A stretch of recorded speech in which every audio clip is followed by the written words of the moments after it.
Na mpenzi mtazamaji, karibu tena kwa Gift Media, home away from home.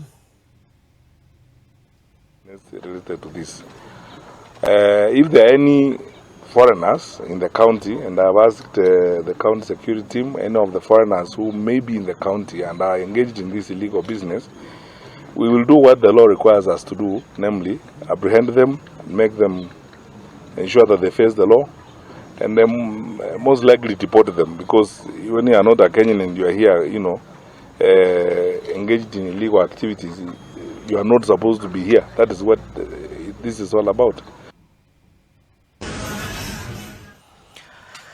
Mtazamaji, ni kupitia ama kutokea na picha ambazo ziliweza kuonekana mtandaoni na Mkenya ambaye na raia mmoja wa Urusia ambaye ameweza kurekodi video kisha kuziweka mtandaoni bila idhini ya wale wanawake ambaye aliweza kufanya vikao na wao.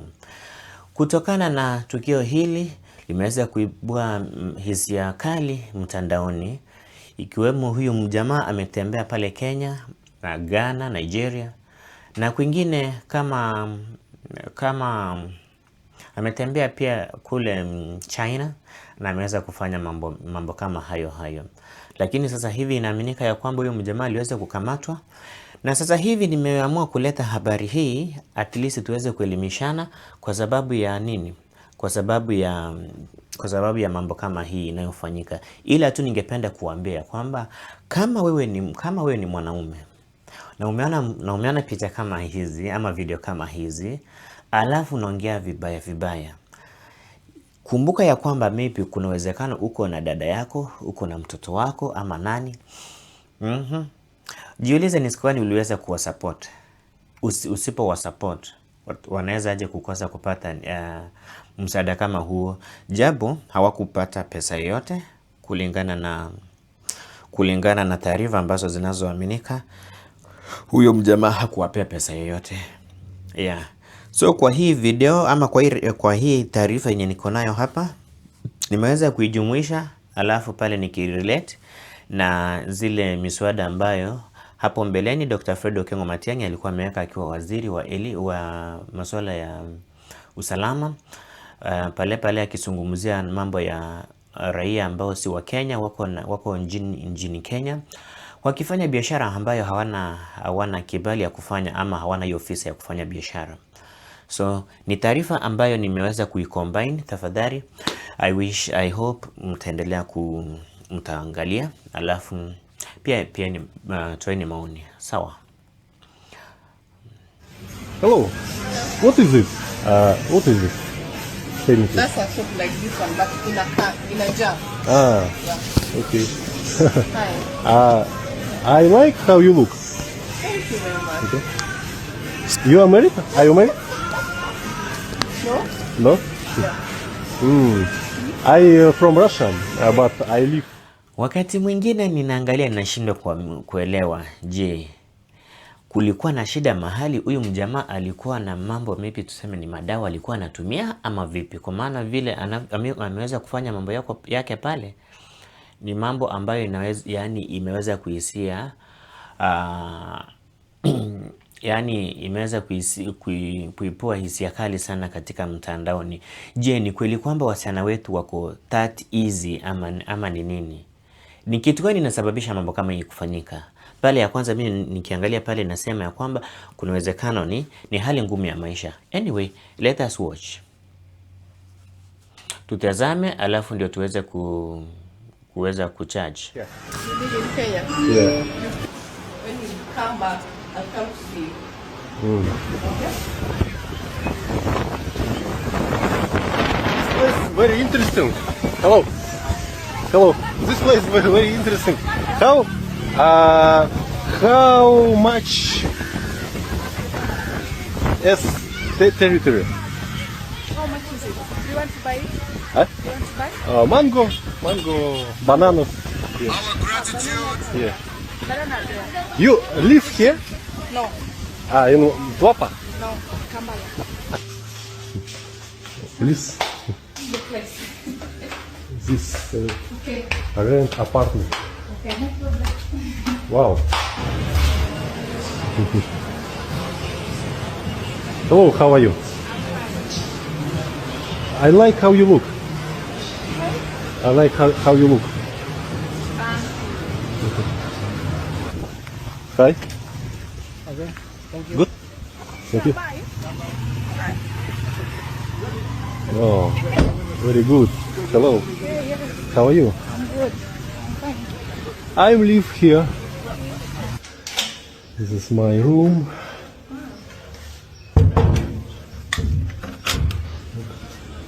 Hello. Shaf, how are you? This is my place, my apartment. It looks nice. You have a 25 years old.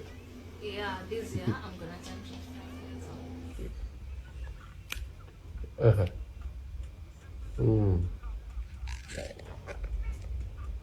old. Oh my god, I'm tired of my Oh my goodness.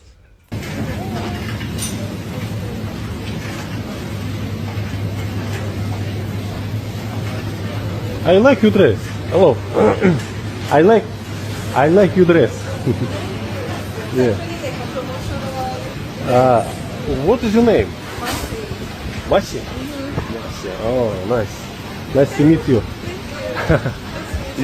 Are you Kenyan girl? Masi. I'm having an event like up here. Work. Yeah, it's what? Okay. You can How? pass by. Huh? You can pass by. I need eating. Okay, you're here to eat. Well, I Pick don't something to understand. Sorry, I You don't from understand- Russia. You don't understand English. Yeah. My English Your English is not good. but I can hear what you're saying. Can I see tomorrow in the evening? Oh, really? Yeah. You can take my number and then. Your number? Yeah. Okay. This is my place. I see.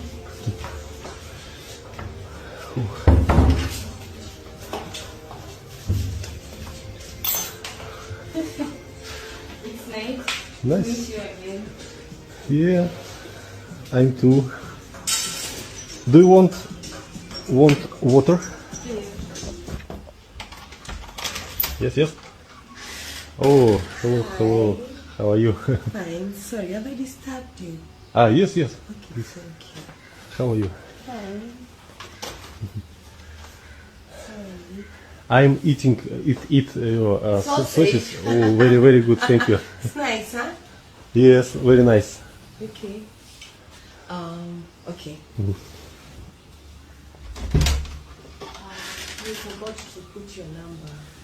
My number. Yes. Okay.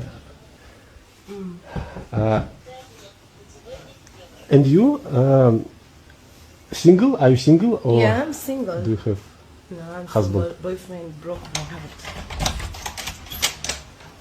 Let's some sausages. Oh, what sausage? Yes. Wow, thank you very much. Thank you. I work now, and later I write you. Okay. Thank you very much. Hello. You look good, very good. What's your name? Thank you. Thank you. You live here? Yes. I'm too. I live here today. Where are you going? We're going back home. Back home. Yeah. I would like to see you in the evening. Maybe a silk hotel. What's up? Yeah?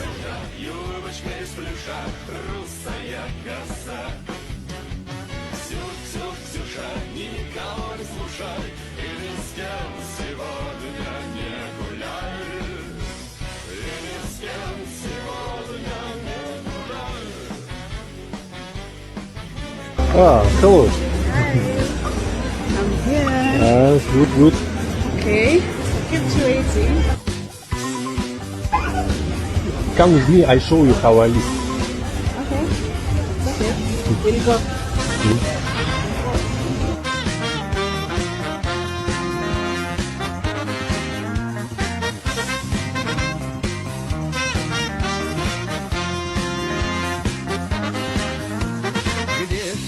свет, бродишь голову склоня. Дай же ответ, что не бросил меня. Ведь всего нет, вот уже 4 дня.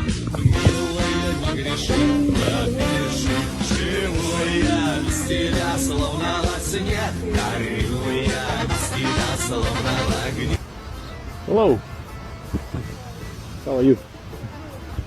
What are you doing?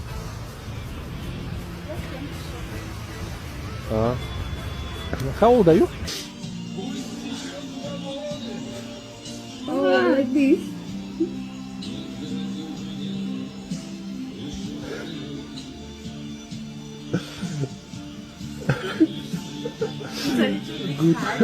In Kenya we do like this. That's him, the come with me Russian guy. Share. Hello, ladies and gentlemen. Allow me to say something about what is going on in the country, about this Russian guy. According to Malcolm says that this guy is HIV positive because apparently research has been done and that is what has been discovered. The guy is HIV positive. The sister reported him to the Interpol and he's been arrested in Japan. We'll talk about that later. I can see men all over social media, okay? They've come out. They're making a field day out of this. Men are out here talking, laughing about this, acting shocked, acting amazed. They're even gone on radio to talk about these girls. Let me tell you. I want to address the men before I address the women. If you're a man, kindly shut up. I would like to ask you, shut up, keep quiet, stop it. Stop it with this Russian guy and this ladies, you understand? If you have a daughter, shut up. If you have a sister, shut up. If your firstborn, the firstborn in your family is a daughter, shut up. If at any particular point you've called your sister for a small loan, for school fees, for pocket money, for uniforms, for books, for food, for anything, ever, if your sister has ever supported you, shut up. If your sister holds your family, your mother is sick, your mother is old, there is no house, I don't know, she has no clothes, your father is a drunkard, your mother is just a laborer, or she's sick, she cannot work, your sister has stepped up, shut up. You understand? If you're a man that has frustrated orphans out here, shut up and wait for God to deal with you. Because you see these girls, you see this thing they're doing, this is survival. This is survival, and this is what this city is. That is what Nairobi is all about. Survival. And these girls have got no any other way. Because believe you me, without connections in this country, what do you have? You get a job, who will employ you? You understand? If your boss is a woman, she is paying you at the end of the month, shut up. If you know you have a wife, shut up. Because apparently there is a married woman, there are several married women in that story. Where were you? Are you a provider? Are you a priest? Are you really leading your family? These are the questions men should be asking themselves. Men should be very sad in this country today. Why? Because they have failed God. If they are orphans, they are struggling because there are brothers in that family who could not take care of them. These women that are surviving to feed their children, somebody impregnated them. So where are these men that impregnated them, that have absconded their duties as fathers? You understand? Widows, orphans, I don't know, everything. Men, kindly, men, you are in every step of this story. You are in the middle of this mess. When you keep on saying, oh, Nairobi ni chafu, nani anachafua? Nani anachafua? Is it not both men and women? So now because of this story, men are beginning to act in this country like they have zero responsibility.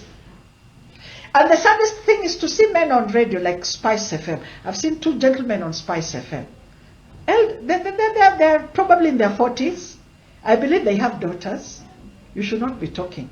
Just keep quiet. I tell you, if you're a parent, keep quiet. Let me tell you something. Being an African child is not easy. And especially if you come from a family where they have to depend on you. I am telling you, women are standing up. Women are showing up where men cannot show up. Especially in families. When a parent is sick, there is a high possibility the sisters will be up and down with that parent, feeding, clothes, hospital bills, buying pampers. I have seen it. It is the women that are rising up to this kind of responsibilities. Where are our brothers? Where are our fathers? You understand what I'm saying? There is no house in the village. I don't know. There is a problem somewhere. I don't know. Land issues. Oh, your mother is living in the slums. It is you as a woman. Yet you have brothers who are probably working. But the moment they get married, they forget that they have responsibilities back at home. So it is you as a woman that will have to work hard and get your mom off the slums and build a decent home in the village, probably, or wherever it is that will get a piece of land. This thing, men are in the middle of all this mess. And please come into my comments and comment. You think I care? Do you think I really care at this age? At 54, as a firstborn daughter, I'm basically in charge of my father's family. Basically, let me just put it that way. What do you think we have not seen as women? But for you to come out and start laughing about this, that hey, ni malaya, sijui nini, wanafanya nini, Nairobi, ni chafu, nani anachafua? These women are not sleeping with themselves. Me, I have no penis. You think I care? As I'm speaking like this, I have no penis to impregnate anyone. I have done my best. Where men have failed, women have risen. Women have risen, and I'm not trying to support these women. What they're doing is so risky, because imagine if this guy was to kill them. Imagine if he was a serial killer. Imagine if this guy could even if he just walked around with some simple poison. He doesn't have to walk around with a knife, no. Just some poison, put it in their drinks and stuff like that. You know, it's risky, this kind of, but what options do women have? What options do women have? When you have 2 babies and the father has run away, what option do you have? When your mother is in the village and she's not feeling well, she needs drugs by Friday. She's in need of drugs. What options do you have as a woman? To me, I'm not worried. So, but my word to the women is this: if you know you are with this guy, go get tested for HIV, because apparently he's HIV positive. Go get tested for HIV. And I don't want to imagine how much sex you've had since he left the country. How much HIV you spread. But please go get tested and start on your ARVs as soon as possible. You understand? Just go get tested so that you can get some peace of mind. Get tested so that you can get some closure with this matter. Please. But men should not be talking. You all should be shocked. Particularly those who have daughters. Car shocked, sana, tena. You should be whispering. And you have run away from family responsibilities. You're not there at home to even talk with your wife. You don't even want to be there because apparently now she has sagging breasts and the babies are making noise all over and she's smelling like breast milk when you go home in the evening. So your best escape is football, or you go to the club to drink. You see where the mess is coming in. So as you're drinking, you find another kamama there, mpango wa kando. So apparently you'll stop providing for this family that you started. And so even when the married men and married women are doing this with this Russia, I'm just shaking my head. I'm just shaking my head in pity, because, like, seriously, we have a problem. And if the men will not address this, you see, they're not addressing it. Instead, they're laughing.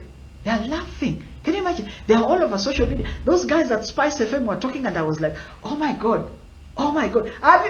Pray that you do not die while your children are still in school. You men, pray. Because let me tell you, this is what happens in African culture. You're buried as a guy. The moment soil just touches your coffin like this, your brothers have taken over. And they'll take away everything that you left this woman to support her to bring up these children. What orphans they're not having it easy at all. They have no one. I'm speaking from experience. I had no one except my father's friend. If it was not for my daddy's buddy to hold me like this and show me what to do and where to go get a job, I'm telling you, then again, wacha tuachie tu hapo, because it's not easy as an orphan. Wallahi. Wachaneni na wanawake. This thing is very sad. What we should be doing is urging them to go get tested, urging girls not to come to the city. The other issue in hii pressure kuja tao, everybody is now in town. Even they have, kila mtu sasa amekuja tao, anataka double door fridge, anataka sijui 6 burner cooker, Okay, everybody wants to live in an apartment, everybody wants to drive, everybody. So the question is, na pesa utatoa wapi? So pesa inatoka wapi? You have 3 kids, you're in the city, you have to feed them. You want to live an apartment, pay that apartment. Hauna job, hauna business, itakuaje? Hii kitu hata sio ya kuchekelea. If you're laughing at yourself. You fala, unacheka nini? Hii sio kitu ya kucheka. Ili kitu kwanza ni sad sana. Na hiyo HIV yenye mnacheka hivyo huenda hata ikawa imekupitia wewe, if you're reckless, if you have reckless sex in this town. Hey, have a lovely weekend.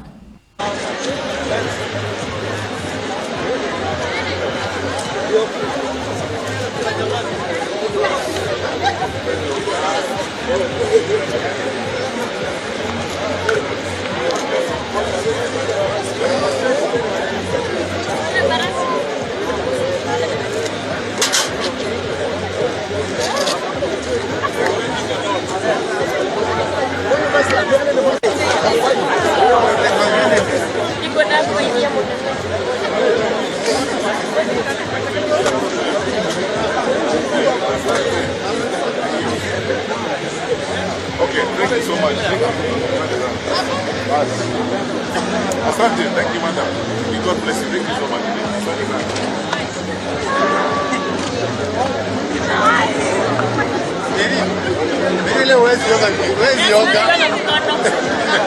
Enough and say this is not right, because that's what we are trying to do, and that's our responsibility. That's why we are there, to make things work. But when we make a genuine and serious effort to regularize documents to make things work, and let me make this revelation, I know the media is here, but let me make this revelation to show you how painful it has been for Kenya. Some countries that have been giving us problems with the use of our passports are doing so because of irregularities that were done in the past in the issuance of our passports. Some people were arrested in some countries and they were found in possession of our passports. And because of that, it has taken us a long time to build relations with some countries because of that. Our president has been spending half of his international time engaging with governments on immigration-related issues because of mistakes that were done in the past. And I dare say, openly here, including by ministers who were in this ministry in the past, where people sold citizenship, sold passports, did all manner of crazy things. We are trying to clean up this, and I want to be honest to the country. We must clean up this mess. And when we clean it up, it is not going to be who is involved. We must accept we are not in these jobs to be popular. We are here to do the right thing, and I will do the right thing. We must sort this thing out. Honorable members, hapa lazima tukubaliane. We have to sort this thing out. So, Golosh, I am sorting it out. That's what we are trying to do. It is not right that when we are trying to make a genuine effort, we are being called lords of impunity, that we are making the wrong mistakes and so on and so forth. None of this, even our colleagues in the media who are reporting this matter, none of them has gone through the facts that we are putting before them. For the last 3 months, the government has been undertaking a crackdown on illegal immigrants and undocumented foreigners, deporting those found culpable. An undertaking that appears to have rubbed human rights groups the wrong way. Interior Cabinet Secretary Dr. Fred Matiang'i is, however, defending the crackdowns, saying they are being conducted in accordance with international standards. And to remain forthright and let us step up and ensure that people who are here, who don't have papers, who don't have status, are out of this country. We remove them in a nice diplomatic manner. We don't want to cause rancor. We just tell them in our usual African diplomatic way, thank you so much, go well, say hi to them when you get home, but you don't deserve to be in our country. Mathiang'i, who attributed the increase of drug and human trafficking to illegal immigrants, however, said the exercise will continue until the country was free and safe. Our country will not be a theater for international criminals, and we are not going to be a conduit for drug trafficking and child trafficking. We will remain firm and do to our country what the people of Kenya who have employed us expect us to do. Speaking when he met top security officers at the Kenya School of Government, the Interior Cabinet Secretary announced that the government will begin imposing instant fines in the next 30 days, following a High Court ruling on the legality of the minor traffic offences. Overspeeding, parking on the yellow line. And then now you have all these people. By the time they pay a fine of 2,000 shillings, they have squandered 24,000 shillings from the exchequer. It simply doesn't make sense.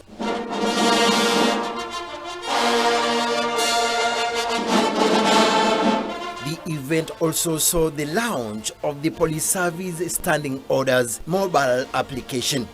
The apparatus will enable serving police officers access policy guidelines through their mobile phones.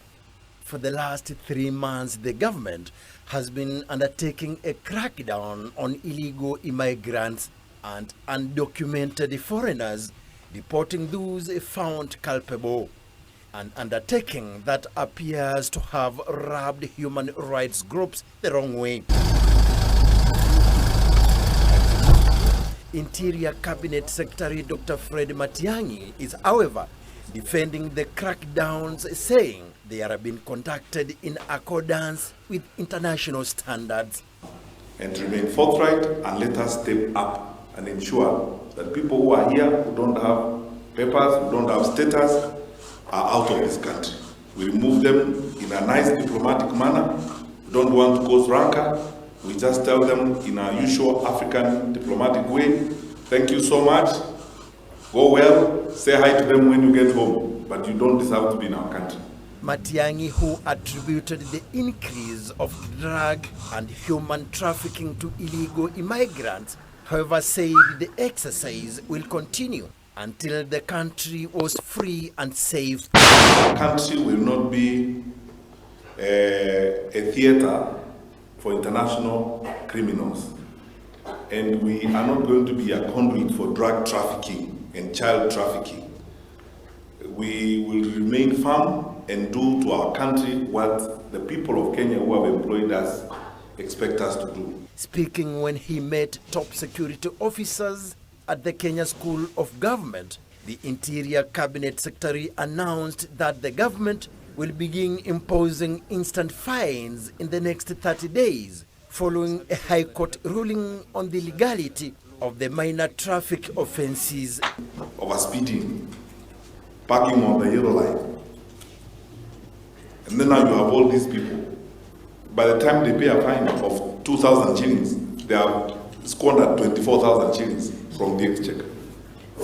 It simply doesn't make sense.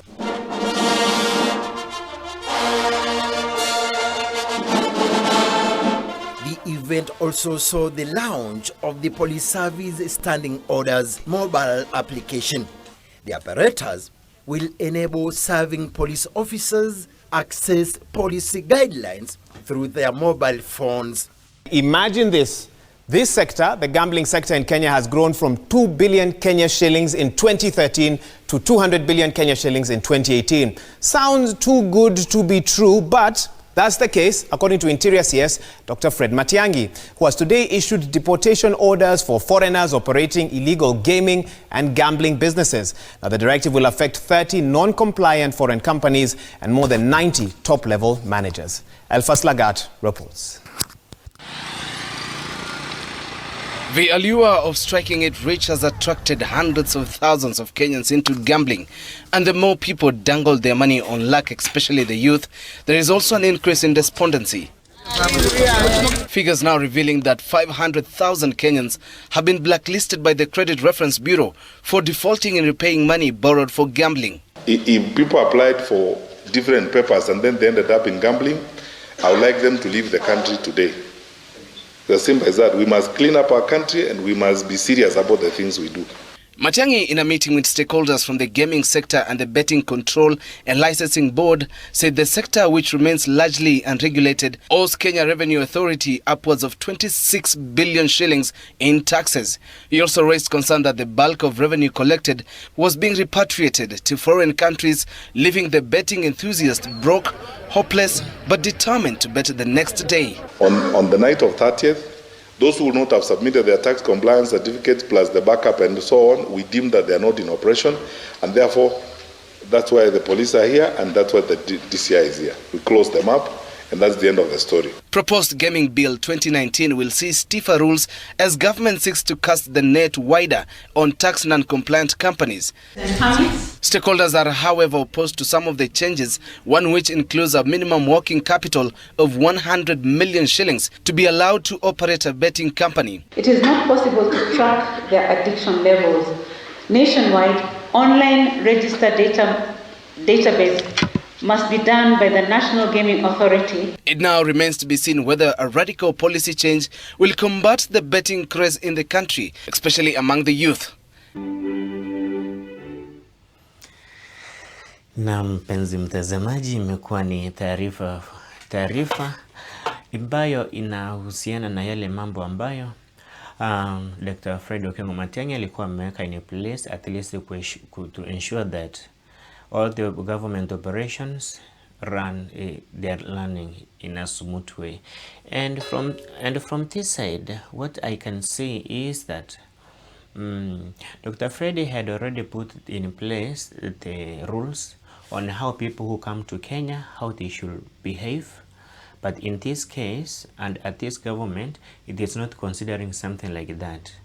Nakumbuka pale wakati mwingine Fred Matiang'i aliposema ya kwamba we need, I'm speaking this referring to all, I want to qualify the whole story of the reason why I just bring this story here, is that tuko na the tourists who are coming to Kenya wakiwa na nia moja ambayo ni ya kuja kufanya uharibifu.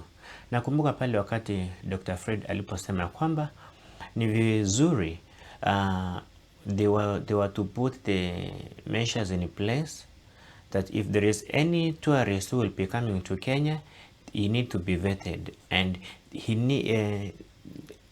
need to declare wakati atakapokuja Kenya, the places he will be visiting, at what duration, atakuwa anaishi wapi na atakuwa na nani hiyo wakati. So with that ingesaidia sana kupunguza hii ujinga ya watu kutoka kwenye wametoka na kuja kufanya mambo vile wanafanya hivi. Sasa hivi angalia hiyo video ambayo imeweza kuipua hisia kali katika mitandaoni, na huyu mjamaa, the painful story is ashaondoka, hayuko Kenya. Lakini kama ashaondoka sasa ndio anaenda kuupload hizo video. Ni ujungu sana kuangalia dada zetu, wazazi wetu. Ni vibaya sana. Imagine huyo ni mzazi ya mtu, bibi ya mtu, girlfriend ya mtu. Poma nyingi zilifunjika, lakini sasa kwa wale wenye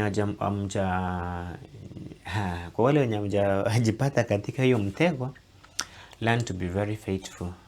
Wachana na tamaa. Hata kama gharama ya maisha imekuwa ngumu, uchaguzi unakaribia. Sasa nyinyi ndio waamuzi. Iwapo kwenye unataka kuweka kura yako, weka hapo.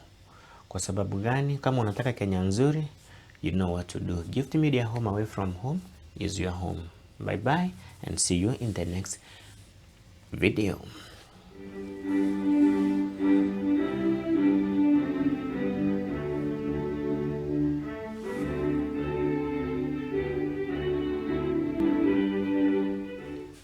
Bye bye.